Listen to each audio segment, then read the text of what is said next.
सिटीचा कायदा जे ह्याच्यातून निर्माण झाला संविधानातून, तसंच आरक्षणाचा कायदा सुद्धा संविधानातूनच निर्माण होतो.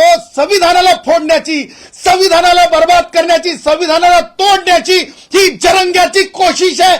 मी महाराष्ट्रातल्या तमाम माझ्या मराठा भावांना, महाराष्ट्रातल्या तमाम वंजारी भाऊ असतील, धनगर भाऊ असतील, बौद्ध भाऊ असतील, मातंग भाऊ असतील, त्याचबरोबर ओबीसीतले सगळे मायक्रो ओबीसी असतील, कुडमुडे जोशी असतील, ब्राह्मण भाऊ असतील, सगळ्यांना मी हात जोडून विनंती करतो, ही वेळ आहे आपण उभं राहण्याची, ही वेळ आहे आपण सरकारला सांगण्याची की अशा प्रकारे आरक्षण देता येत नाही. भारतरत्न डॉक्टर बाबासाहेब आंबेडकरांनी जरंगेसारख्या मागण्यांवर आरक्षण देण्याचा कायदा केलेला नाही. त्यामुळं सगळ्यांनी आवाज दिला पाहिजे, आपापल्या माध्यमातून सांगितलं पाहिजे सरकारला विविध मार्गानं. बौद्ध भावांना मला सांगायचंय, हीच ती शक्ती होती अॅट्रॉसिटीचा कायदा रद्द करा म्हणणारी.